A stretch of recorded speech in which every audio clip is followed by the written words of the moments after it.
Okay, so we're live recording because I had a couple of requests to record this. And one of the things that I've said is that in each one of these meetings, I try to tell a story. And I try to figure out how to fit that into the flow of things tonight. I think this is the time just to tell a story. So I'm looking at my list of possible stories. And you have a list of possible stories? I do. I have collected stories, some that have been relate to me, some that other people. But these are just things where it seems to me, God has showed up. Some ways is more obvious than others.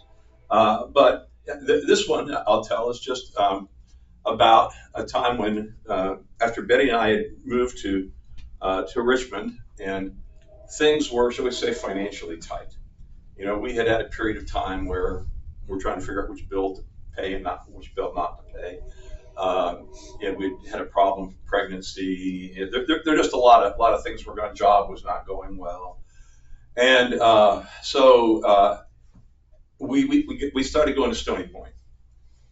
And after we'd been at Stony Point a number of years, and I was just looking around the house, and I was saying, I thought, this whole stereo console that we got was given to us by so-and-so.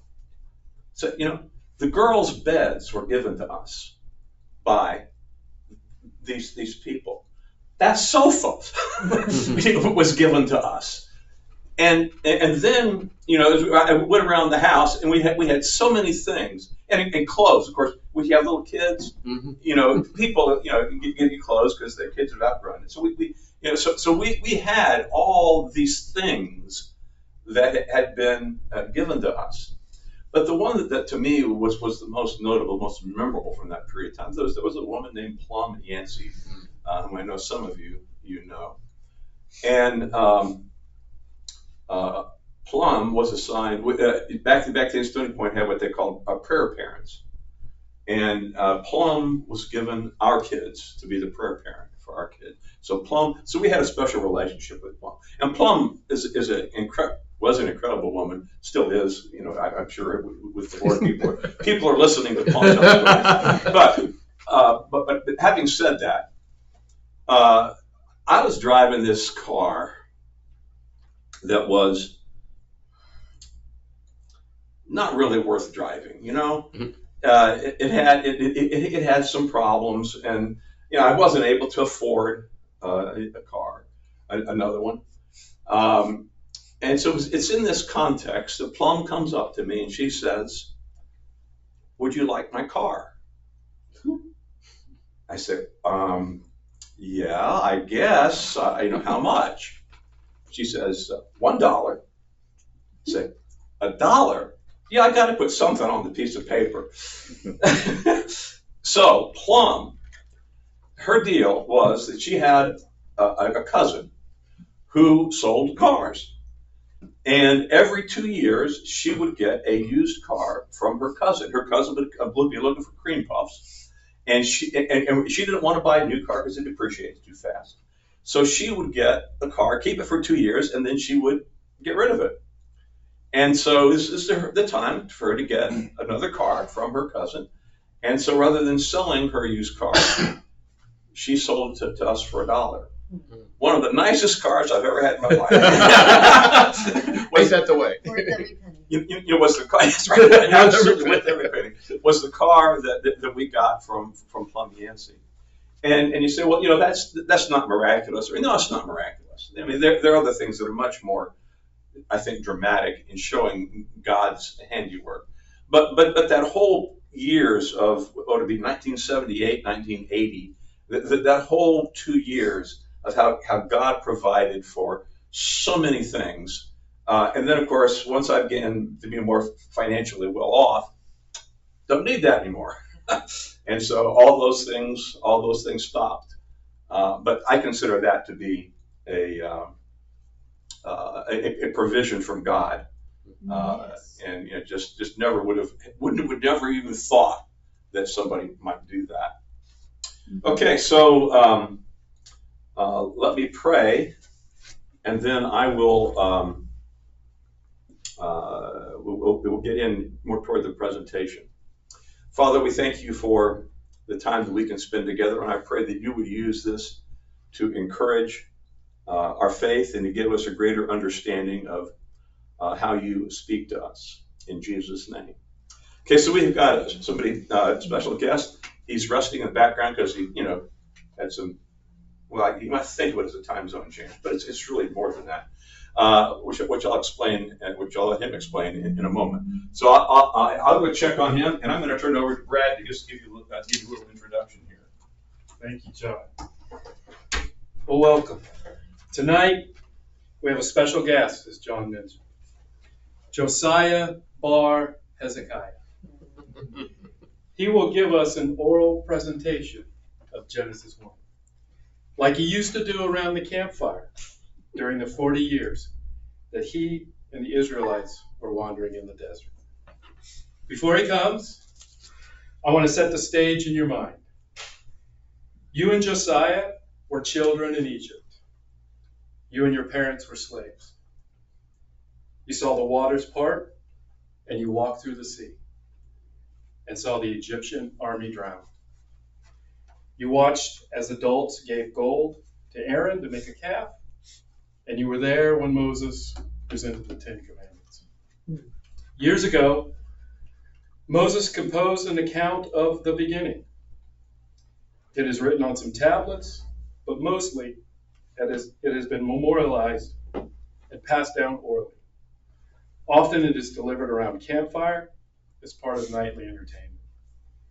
You have heard the story many times, but the memory of idol worship is strong. You took the Egyptian gods seriously. Of course, there was the sun god and a god for the moon. There were also gods for cattle, the Nile, stars, beetles, fish, birds, dozens of gods. With the plagues, you saw that Yahweh was more powerful than those gods, but you still did not fully grasp the nature of Yahweh. Many of your friends, and perhaps even you, embrace Yahweh without denying the reality of other gods.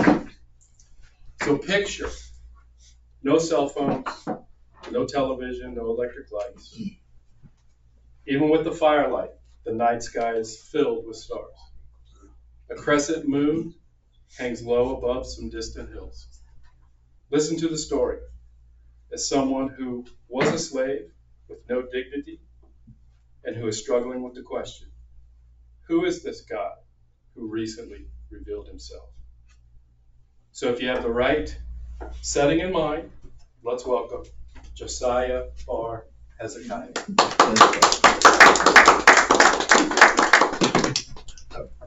Thank you. And I would just like to say that having been transported in the spirit over thousands of years, if you think your jet lag is bad, I'm suffering. but I'm very glad to be here and to have the interest that you have in the story of the beginnings and the way that it would be out with perhaps thousands of people. And of course, there I would have to project even more. I won't do that because it would be too loud in here. But I would begin to tell the story. In the beginning, God created the heavens and the earth. And the earth was formless and void, and darkness was over the face of the deep. And the Spirit of God was moving over the face of the waters. Then God said, "Be light." And it became light. God saw that the light was good, and God separated the light from the darkness. God called the light day, and the darkness he called night. Evening was, and morning was, day one. Then God said, "Come to pass an expanse in the midst of the waters, and let it separate water from water." God made the expanse and separated the waters which were below the expanse from the waters which were above the expanse. And it became so. Evening was, and morning was, a second day. Then God said, "Let the waters below the heavens be gathered into one place, and let the dry land appear. And it became so. God called the dry land earth, and the gathering of the waters he called seas. And God saw that it was good. Then God said, let the earth sprout vegetation, plants yielding seed after their kind, and fruit trees on the earth bearing fruit with seed in them after their kind. And it became so. The earth brought forth vegetation, plants yielding seed, and trees on the earth bearing fruit after their kind with seed in them. God saw that it was good. And evening was, and morning was, a third day. Then God said, let there be lights in the expanse of the heavens to separate the day from the night, and let them be for signs and for seasons and for days and years, and let them be for lights in the expanse of the heaven to give light on the earth. And it became so. God created the two great lights, the greater light to govern the day, and the lesser light to govern the night. The stars also. And God placed them in the expanse of the heavens to give light on the earth, and to govern the day and the night, and to separate light from darkness. And evening was, and morning was, a fourth day.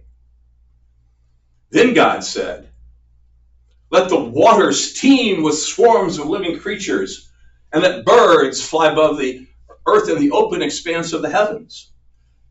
God created the great sea monsters, and every living thing which moves, with which the waters swarmed after their kind, and every bird after its kind. And God saw that it was good.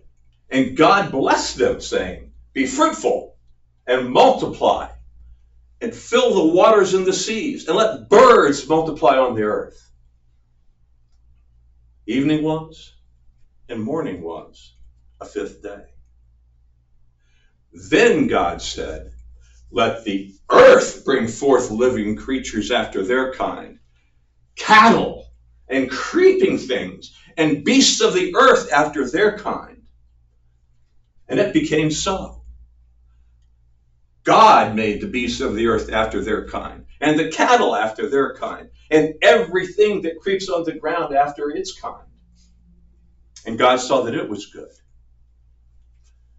Then God said, let us make man in our image, according to our likeness, and let them rule over the fish of the sea, and over the birds of the sky, and over all the earth, and over everything that moves on the earth.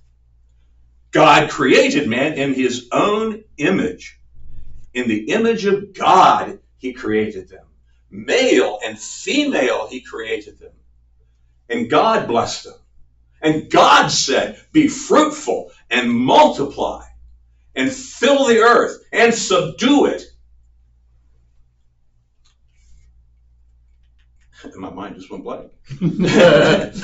and subdue it. And fill the earth and subdue it. You are 5,000 years old. I am 5,000 years old. So thank you, Paul, for that. And God said to them, be fruitful and multiply, and fill the earth and subdue it, and rule over the fish of the sea, and over the birds of the sky, and over everything that moves on the earth. Then God said, behold, I have given you every plant yielding seed that is on the face of all the earth, and every tree bearing fruit with seed in it. It shall be food for you. And to every beast of the earth, and to every bird of the sky, and to everything that moves on the earth, I have given every green plant for food. And God saw all that he had made, and behold, it was very good. Thus, the heavens and the earth were completed, and all their hosts. By the seventh day, God completed his work which he had done. And God rested on the seventh day from all his work which he had done. And God blessed the seventh day and sanctified it, because in it God rested from all his work, which God had created and made. And that is the story of the beginnings. Lights? Fantastic. I missed your calling, John. We're born way too late. Okay, so let me transform myself here and then back to John. John. I had no idea. Yes, I call him. And there we are. So the first thing that I would like to do is to ask sort of for a kind of general reaction to the story as drama. How did that presentation give you a different feel or appreciation for the story? Well, it wasn't scientific. Okay. And how's that's different from the way you usually think about it? Yeah. Okay. Anybody else?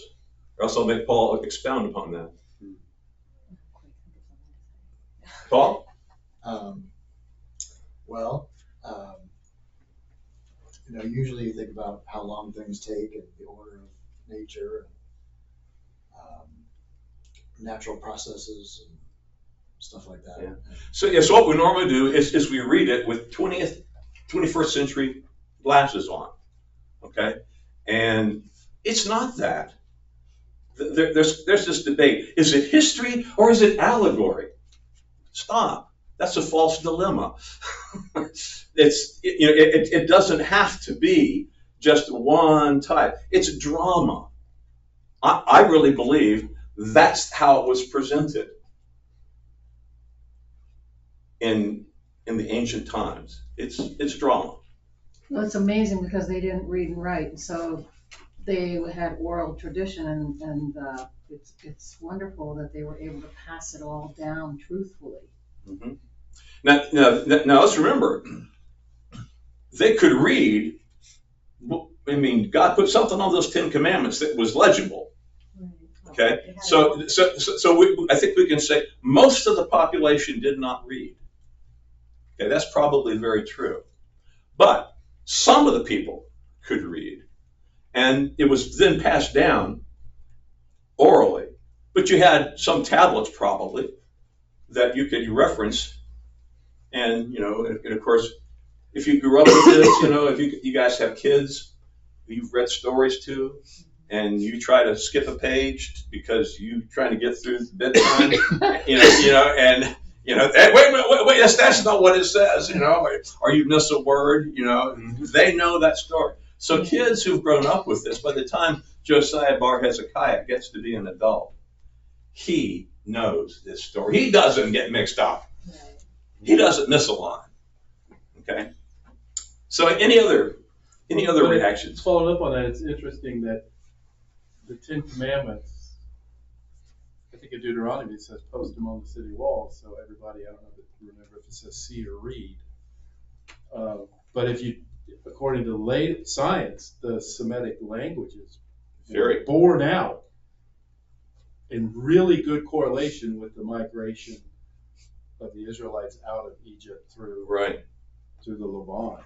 And what a perfect time to have a language born, which was simple enough and common enough that everybody could read it at a time when the law was given and written. Yeah. It's interesting, very interesting. Okay, so just any more reflections on what it would mean for this account? I don't use the word story would be an appropriate word, except that we tend to think of stories as being fictional. Okay, mm-hmm. But story is really, it's just a literary style. Right. It's told as a story. It's not saying that it's fictional at all. But this account, hearing it as a drama, how does it change your perspective on it, if at all? It sounds supernatural. Does it? Okay. Well, I know you were emphasizing the word, so I kept hearing it a lot, that God is the only actor in this thing. Nobody else is acting. And when you read that, it should be clear, but there's a lot going on when you're reading it. I feel like there's fish coming up and atoms coming up and the water in the expanse. But just listening to it, it was like, well, God's doing this. God is he just really came across as the main Yeah. actor in the. If you're an Israelite coming out of Egypt, the point is, Ra didn't do this. Yeah. Okay, Right. those beetle gods didn't do it. You know, God made the Beatles. Yeah. God made the sun. Except one of the interesting things in the passage is that it says the greater light and the lesser light. Why doesn't he say something like the sun or the moon? And the answer to that is because there were no words for sun and moon that weren't also the names of God. It's not that God made Ra, Right. okay?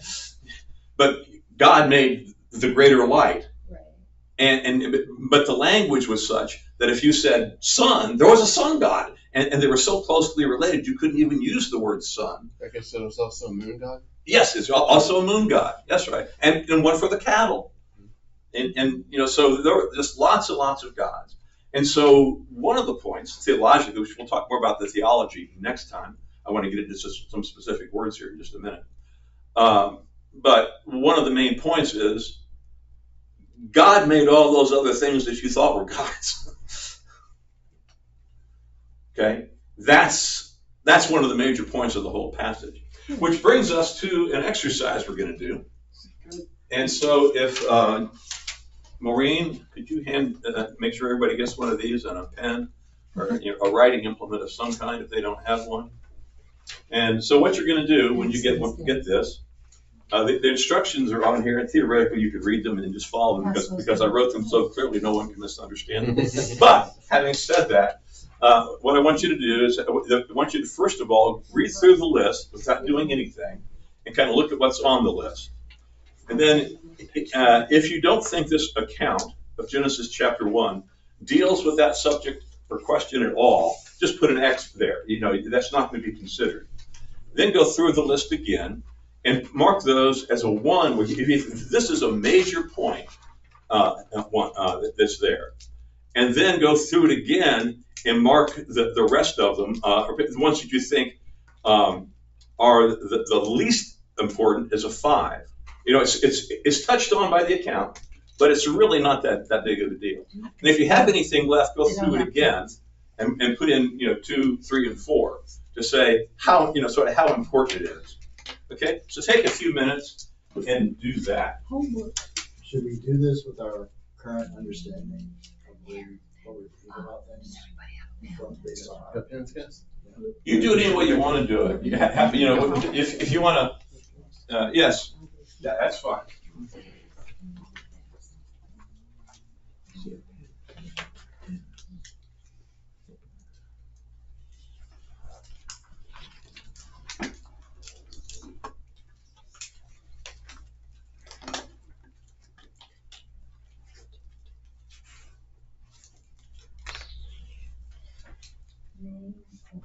You may have.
Is this just our own opinion about That's what right. topics are important? You cannot answer this incorrectly Oh. because it's just your opinion.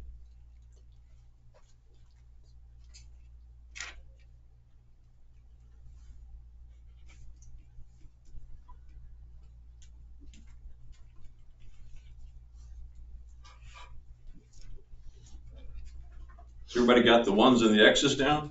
Mm-hmm. You're working on the stuff in the middle now, all right? Yeah, so I didn't either do enough X's or enough ones, because I got stuff left over to put 5s in front of, you know what I mean? Like, can I have more, a couple of 2s? Oh, yeah, you get it, two, 3s and 4s, you know, however you want to distribute them.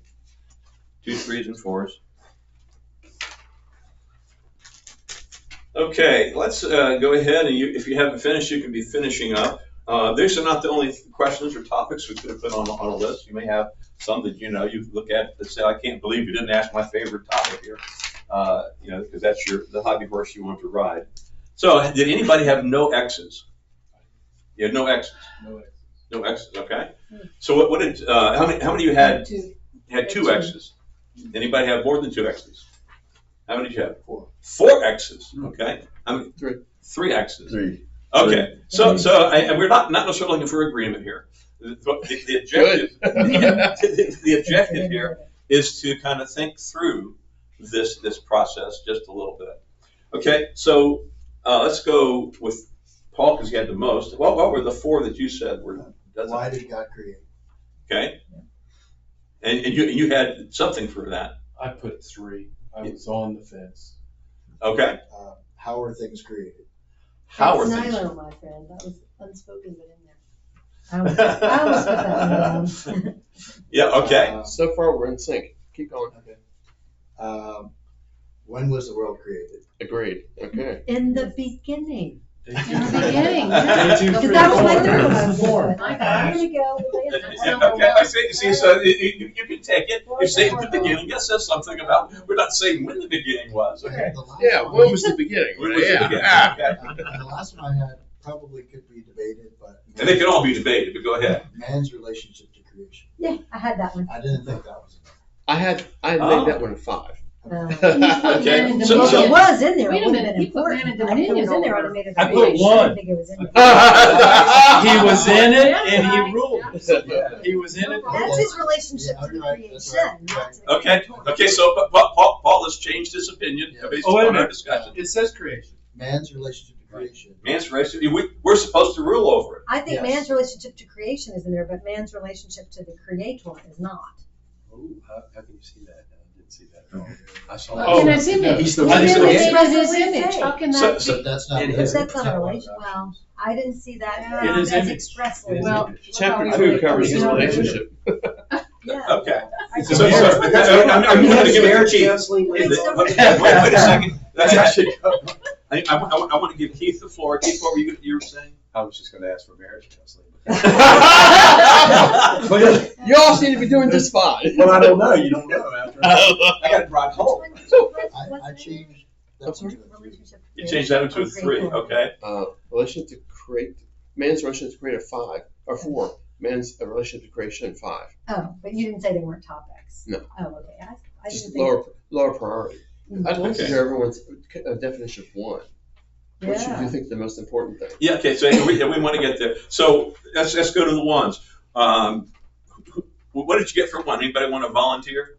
Okay. I'll take this Tom as opposed to the other Tom. I had 2 1s. Okay. Who created Mhm. Okay. and is creation good? Okay. Oh, Is everybody? Did anybody else I had put those that anything one. but 1? I had is creation good too. Okay. Yeah. But it probably could have been a 1. I had who created and man's relationship to creation as the 1s. See, I was prejudiced by John because he talked about how important it was for people to understand that the universe was created by one God and that it was good, Mhm. that there was not evil and other gods out there. So that was kind of an important point. It kind of prejudiced me to think that way. Okay. So you're saying that the pre-presentation biased the. Just on that one point. It's on one point. Okay. So far. The rest of it, I was pretty solo. Okay. Thank you for clarifying it, What'd you get because for 1? I feel like I have to translate the Bible when I read Genesis 1. Creeping creatures. You know, I have to say, okay, Lizards. lions, tigers, bears, dogs, cats, doves.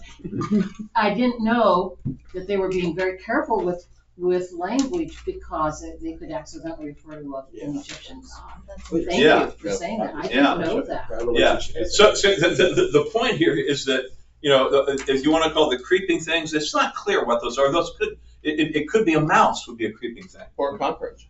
or a cockroach. Not even okay? the same. But the Egyptians did have a God of the Beatles. Yeah.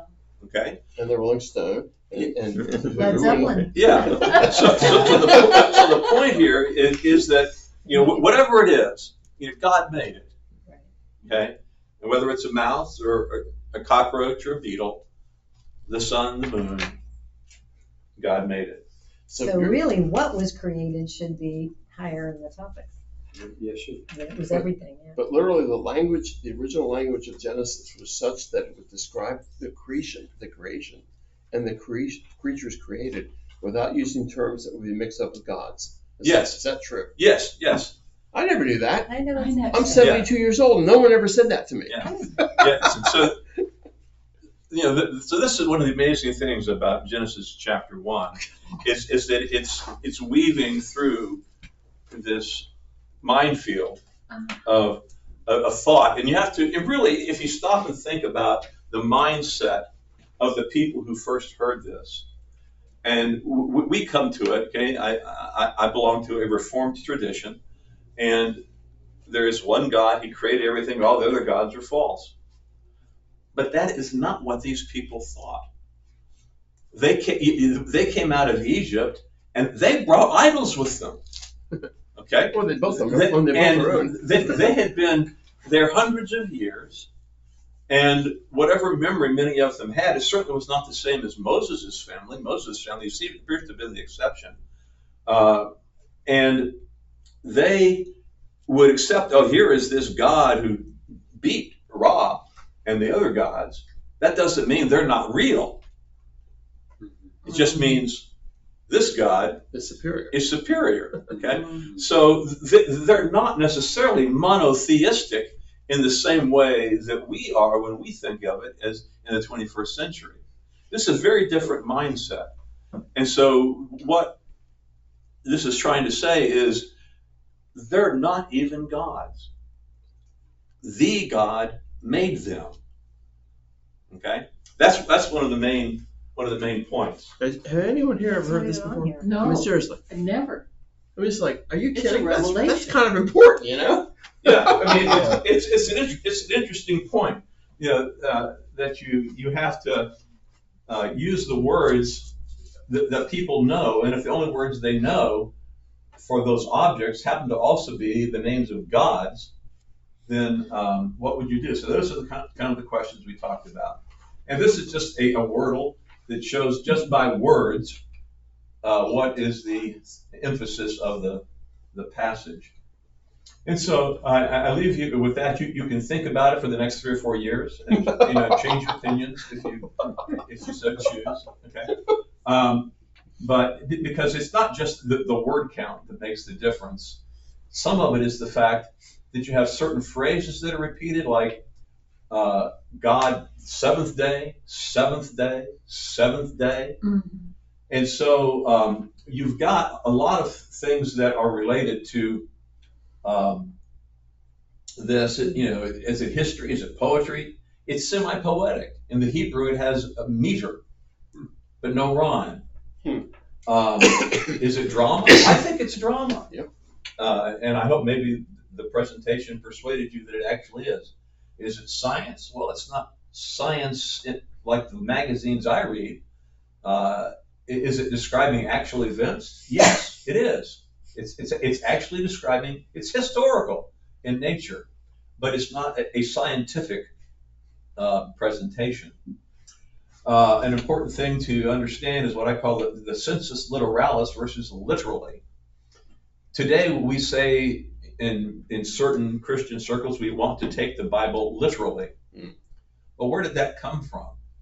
During the Reformation, the Reformers, which would include John Calvin, Martin Luther, argued that rather than taking the Bible allegorically, like the Catholic Church was teaching at that particular time, you should take it according to its sensus literalis, its sense according to its type of literature. So if it's poetry, you take it as poetry. And so the sensus literalis has gotten transmogrified into you have to take the Bible literally, which by many people means concretely.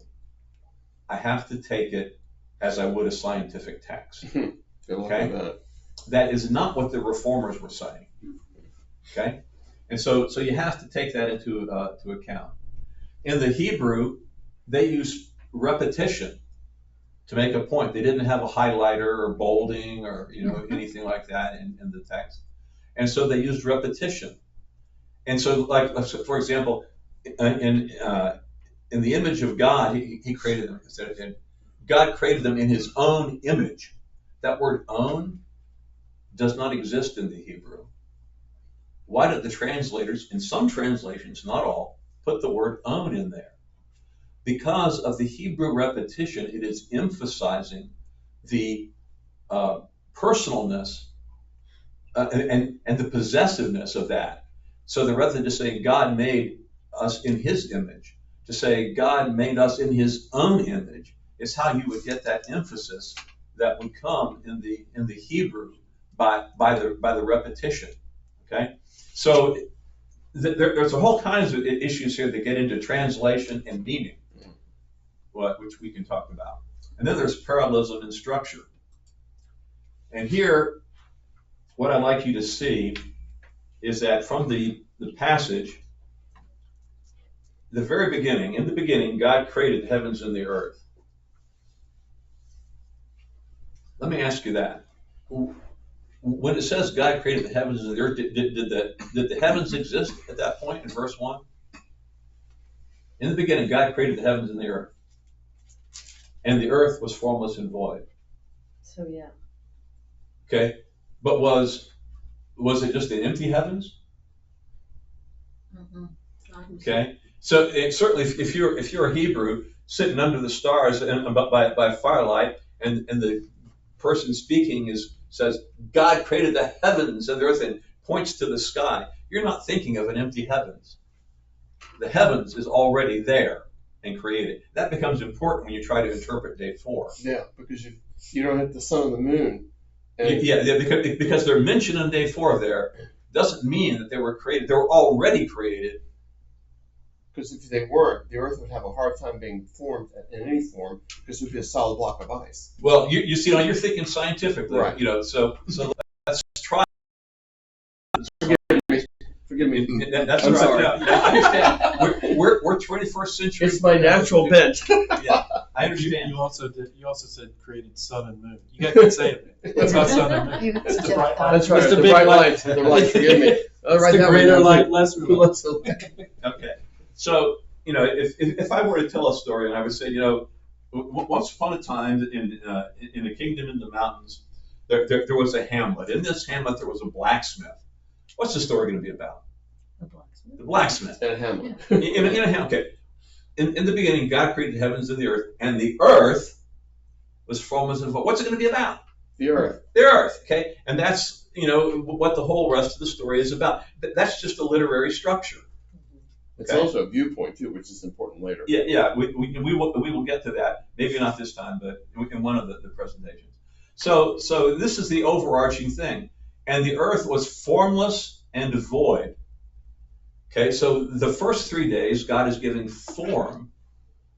And then the next 3 days, he's populating it with the host. Thus, the heavens, the earth were completed, and all their hosts. Okay, so that's the 3 days over here. Day 1, we give a form, we separate light from darkness. Now, the word separate in the Hebrew can mean I'm making a distinction. It's not that I have to physically separate. I'm just making light is different from darkness. Okay? And I'm going to call the light day and the darkness I'm going to call night. And when you have light, then there's no darkness. But so was there already light, or did he create the light and then separate it? That's an interesting question, and let's hold that off for just a little bit, because of course you're thinking like a 21st century woman. You can't help it. Yeah, that is exactly we inhabit the 21st century. Right. Okay, so then God says, I give form, and I separate the water. And what if you think the picture there is, you would have the water that's on the earth, but if you had complete cloud cover, and then God creates this expanse, and you can see the cloud cover, I don't know, 20, 30,000 feet, but it's totally covered. But there's this expanse that you can see, like you can see on a cloudy day. And then God separates the land from the water, and he creates plants. And then we begin filling. So thematically, we are going to fill the night and the day with the sun, the moon, and the stars. Okay? But notice when it says God made those, in the ancient Hebrew, there was no past perfect. For those of you who've forgotten your English grammar, past perfect is that something was completed in the past. It's that I made a pie. I had made a pie. Okay, so a week ago I made a pie, but the raccoons got into it. But in the Hebrew they didn't have it. It would say I had made a pie. And anyway, even if they did translate it that God had made the sun and the moon, that's not the point. The point is not when did he make it. The point is that he made it. And then he didn't even name it. They made it the lesser and the greater lights. That's right. They didn't even name it. Okay, so then we populate the fish, the seas, and the void or the heavens, and then we populate the land with the animals, and we create man and call Sabbath. And so you've got a header, you got the two parallel lines, and you have Sabbath. That's the literary structure. And to me, any interpretation of Genesis chapter 1 needs to be true to that structure. Once you see this, I hope you can't forget it. This is the structure of Genesis. Comments or questions before I go on to some other things here? So, go back a slide. Do you have literal up there? Sensus literalis versus literally. Compared to science or what? I mean, so somewhere along the line, the church lost this appreciation. The sensus literalis. Where? Why?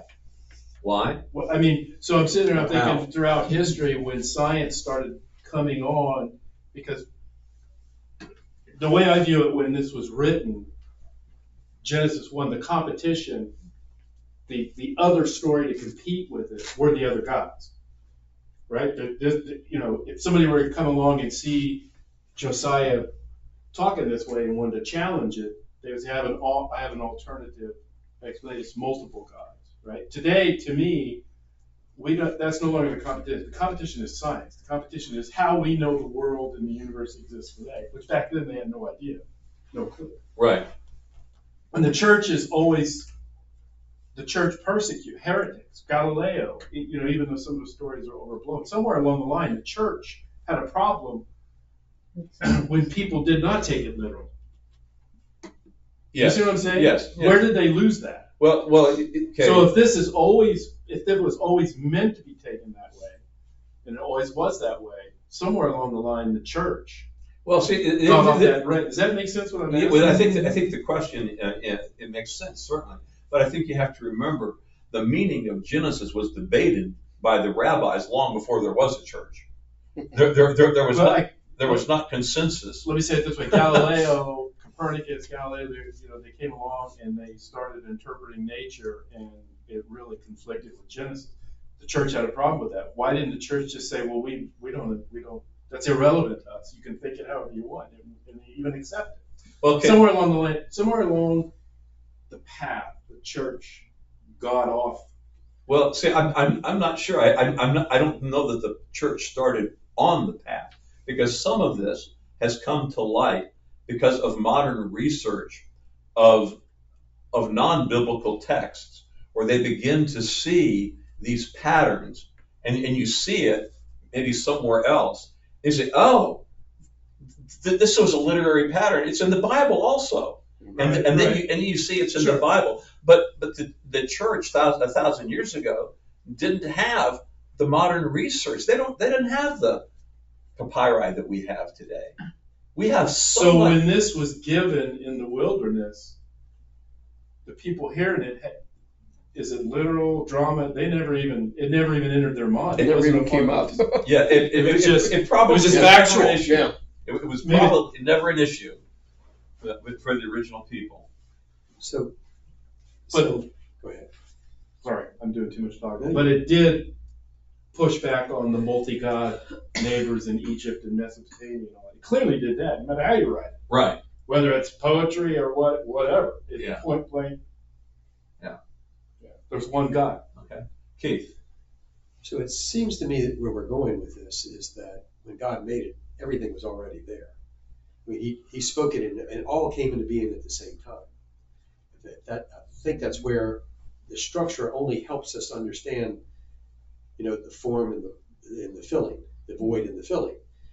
So if that's the case, and maybe I got the premise wrong, why do we need days?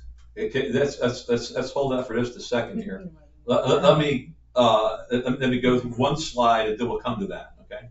So here's some other things that are and we see in the text. The word God is used 35 times.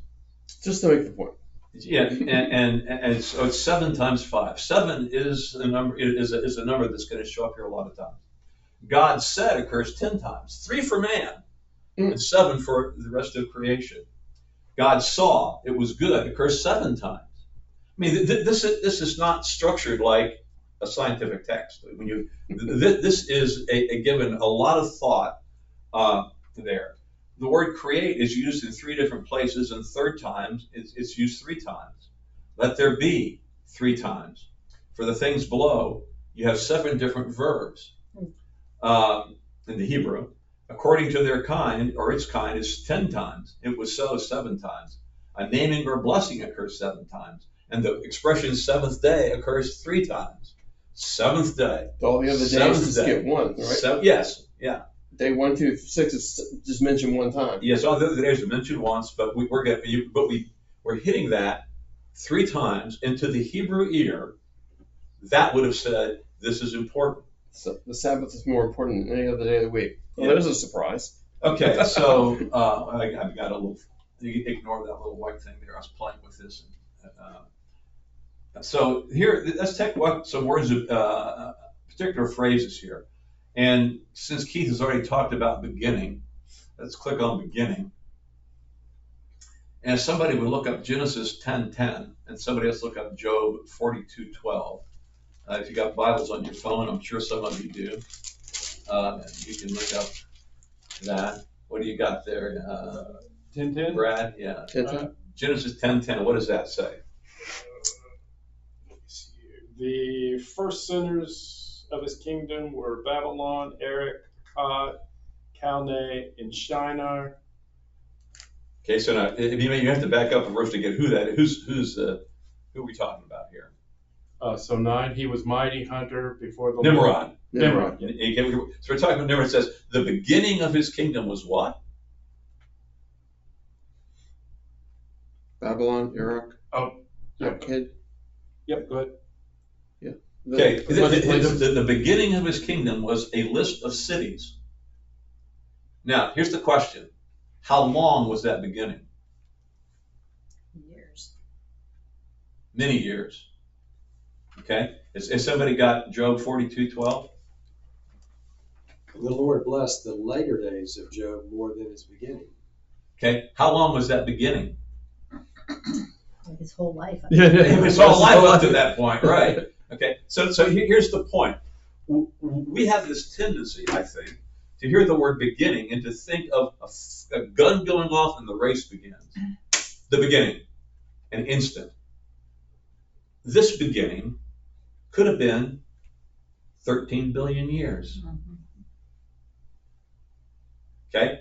In the beginning, however long it was, God created the heavens and the earth. And we're picking up the story here with the earth. That literally could be all God had to say about the entire creation of the entire universe, except for the earth.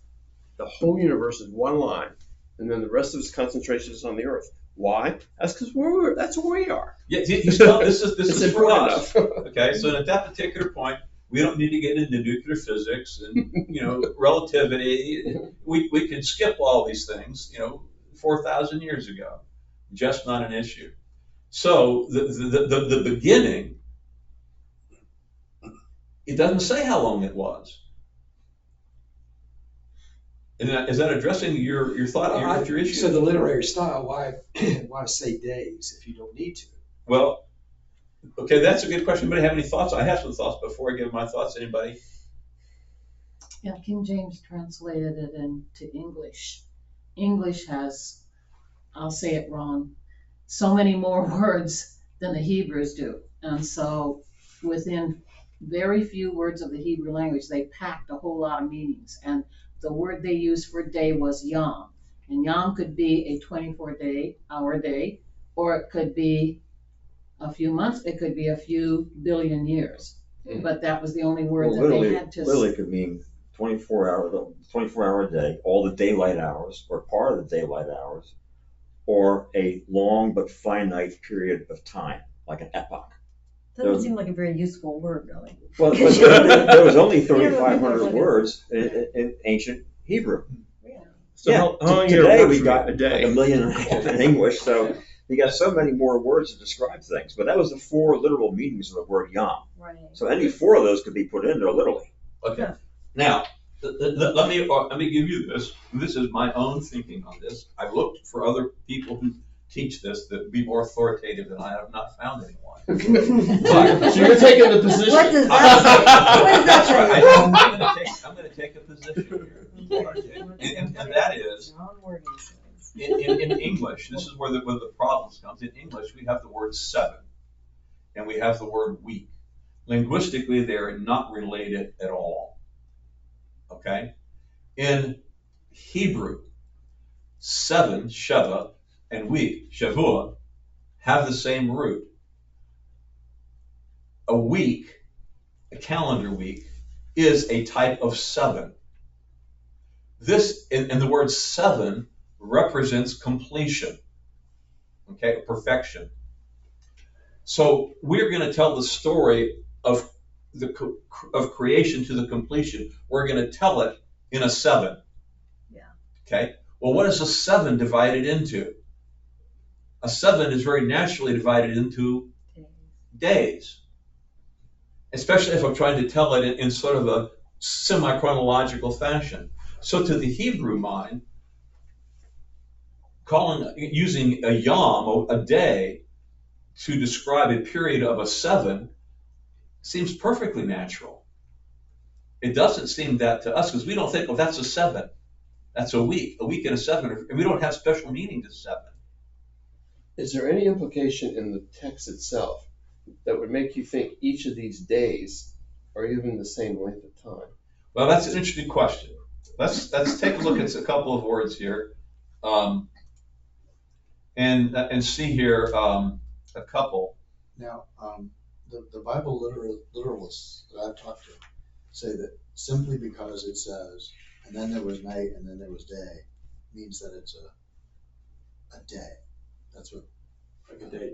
like it was night, then it was morning. That's Right. That's their rationale for believing that it's. Yeah, that and some other things. A lot of people refer to Exodus and Deuteronomy, where it talks about that you're supposed to rest on the Sabbath because God rested on the Sabbath, and there's a parallel there.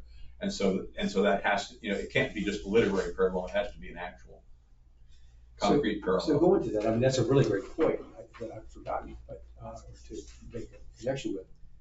Why do you even say morning and evening then? I mean, if you're just talking about yom, I mean, It's a literary device. Yeah, I hear you, but See, and I'm just being argumentative right now because I'm not really sure where all this is going with no mode head. But there's a lot of extra words here that didn't need to be, that would cause confusion, around just yom. Well, yeah, but I don't know that it could cause confusion to the original hearers at all. All right, fair enough. But let me just point out a couple things here. Sprout and brought forth. Let the earth sprout vegetation. What does that suggest? Does that imply time? Yeah, for the trees to grow. Okay. Seed And to come. let the earth bring forth living creatures after their kind. Does that suggest reproduction? mean, that which suggests time, does it not? Sprout definitely seems like a passage of time. And Just watch somebody can plants say, well, sprout. you know, but God is just doing this.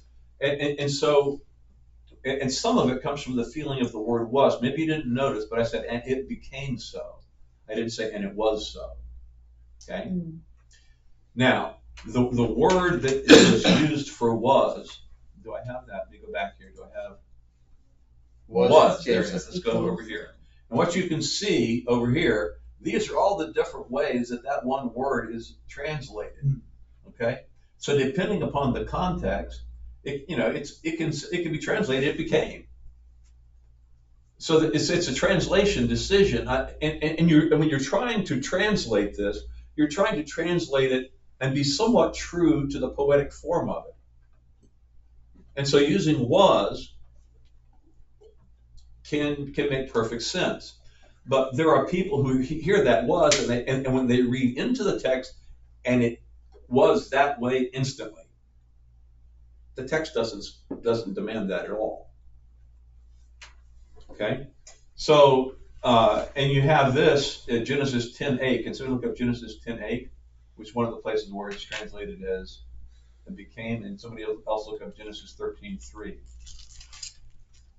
All right, I got 10:8. I got 13:3.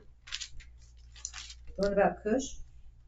I Genesis can't 10:8. remember. It's got Cush the word. fathered Nimrod. He was the first on earth to be a mighty man. Okay. Yeah, so I think that word be, To be, you know, but it's he didn't become a mighty man when he was born. right. Okay, he became a mighty man, and I think the translation I was looking at actually used the word. Yeah, this is ESV. I can switch translations. That's all right. This is a 13:3 in the NIV. From the Negev, he went from place to place until he came to Bethel, so the place between Bethel and Ai, where his tent had been earlier. Where his tent had been. Had Okay. been. So where his tent was earlier. It's the same. Right. It's the same word there. Hmm. So you have some issues here, and you have to distinguish between how should I translate it and what does it mean. And translating something literally doesn't always come across right. That if in English I have the expression "kick the can" and I try to translate that into some other language, you know, my uncle kicked the can. You know. As opposed to kicking the can down the road. Why is that important? Right? Yeah. So I have to come up with some other way to express it to get the meaning.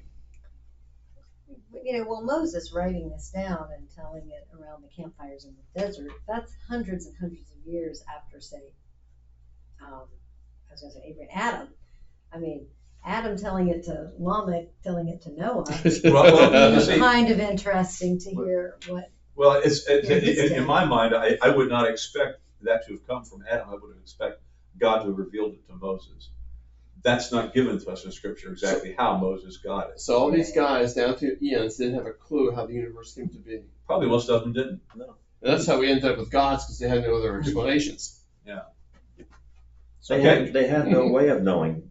Yeah, until God revealed it to That's them, one they of the wouldn't. great things about Genesis 1 is that it reveals what the scientific record says is accurate long before anybody could have figured it out. Yeah. Only God would know that. Only God could transmit that directly.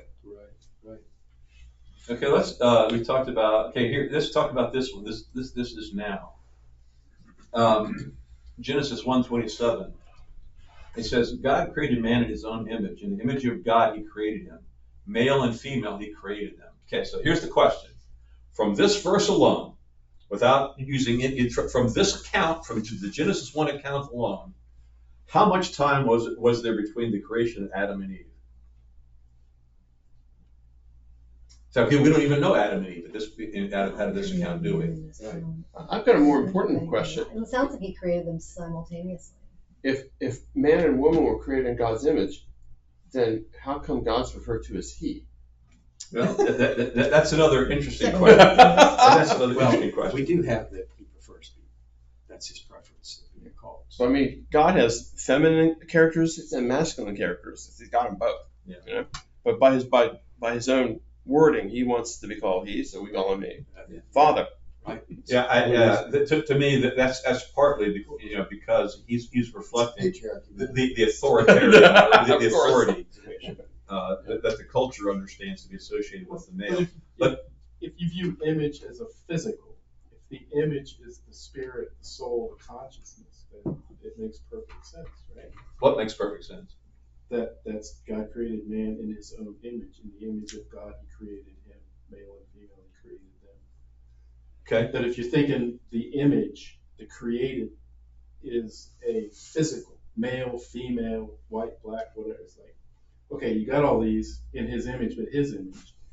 But if you view, I tend to view the image of God as not a physical representation. It's my soul, it's my conscience. That's the image. Okay, and that's going to be a major focus of the next presentation, where we get into the theology. It says theology, then the Cat Club Catechism, we teach the kids when we teach them this verse that we're created in His image because we are creators, because we are relational, and because we can love, and maybe intelligent. There's 4 reasons that we Yeah, are His But the image. punchline None of to your them are physical. question Right, is it's we not don't, physical. We know that because God doesn't have a body. you can't tell from this how much time passed. Okay. Doesn't it? All right, so here's the point, though. When you go look at Genesis chapter 2, what do we discover? Adam's been around for a while. Yeah, see, There's so, a He had sequence. things to Yeah, do. he had things to do. there's some sequence that's Fell there, asleep. and there's some amount of time. Now, I know there are people who would say that, well, Adam did all those things in less than 24 hours. God made all the animals at the first part of the day, and then during the last half of the day, God made Adam and brought all the animals, and he named them all, and he made Eve, and all that happened in 24 hours. Right. Okay, and so Did that's you what see they would Adam say. trying to name the animals? How do I spell elephant again, God? How do I spell that? Okay, so here's the thing. Okay, and that is what does Adam say in chapter 2 when he sees Eve? Mm-hmm. Flesh of my Okay, flesh. he does say bone of my bones, but before that he says, "This is now bone of my bones and flesh of my flesh." So I want to focus on that expression. This is now. Okay, and that's what the top verse here. But in Genesis 29:34, he had the exact same expression when Leah gives birth to her 3rd son, because she is trying for the affection of her husband. And she says, "This time," very same expression here, "this is now, my husband will become attached to me because I have borne him 3 sons. I have been trying and trying and trying to get his affection. I'm not succeeding, but now with my 3rd son, maybe that'll do it." That's not just 3 years, folks. If you read the story, it's been more than 3 years. Yeah. Okay. Genesis 30:20. After giving birth to Zebulun, Leah says, because I've borne him 6 sons. Okay. Genesis 46:30. Israel sees Jacob. Israel, who's Jacob, sees Joseph in Egypt. He says, "Now let me die in peace." So finally, at long last, Joseph has been gone for how long? His whole life. Yeah. Almost. Yeah, I mean, so the point is that when Adam says, "This is now bone of my bone and flesh of my flesh," man, he starts out and he's seen nothing, right? He's created and he's got the whole world, and he starts out saying, "Oh my goodness, I need a woman. Where's a woman?" No, he's completely overwhelmed by the world. And it takes him a little while to settle down, like years. And God says, "I'm going to have you name the animals." And he's amazed at all these animals. But eventually he says, there's something missing. How long does it take a sinless man to begin to feel lonely? And he had Because God. the word that he uses when he sees Eve, I think, is haba'am. I think that's it. At long last. Yes, that's another translation of "this is now." Yeah. Haba'am. That It was seems like the opposite. Yeah. This is now out. So the point is that suggests strongly that day 6 is a whole lot longer than 24 hours. Yeah. The sprouting on day 3 suggests it's a whole lot longer. animals reproducing after their kind suggests. And so here's the issue. We say that Scripture should interpret Scripture. Does the word yom interpret sprout, or does the word sprout interpret yom? Okay? And so what I would say is you have all these different points, and the weight is that these are not 24-hour days. There's a bamboo plant that lives underground for 4 years before it sprouts. Aren't there cicadas that live underground for 17 years before they pop up? You don't believe it, come to my yard. I got some bamboo that's almost 40 feet. I'm serious, it's that big around. So that's, let's see, after the kind, we talked about that just a little bit. Oh, here's an interesting one, though, that I saw, it occurred to me after I put the presentation together. When God says, behold, I've given you every green plant for food and for all the other creatures, and it became so. Are you trying to tell me that the fish and the birds did not eat anything that first day? They say, wait a minute, you cannot eat, not until we were told so. Not until you were told that it becomes so. No, they began doing bird things and fish things, and they started eating. And so if you try to make it kind of wooden, you do violence to the text, it seems to me. The language, which is kind of the focus here, is it does not require, in fact, I think it requires you to understand it as something other than a 24-hour day. And it would also mean that if it's just not just, but if it is a literary structure put in place, that one day could be shorter than another. I mean, the stars could just be stars. Maybe it doesn't take that long for them to be stars. I mean, it probably does, except if God does it.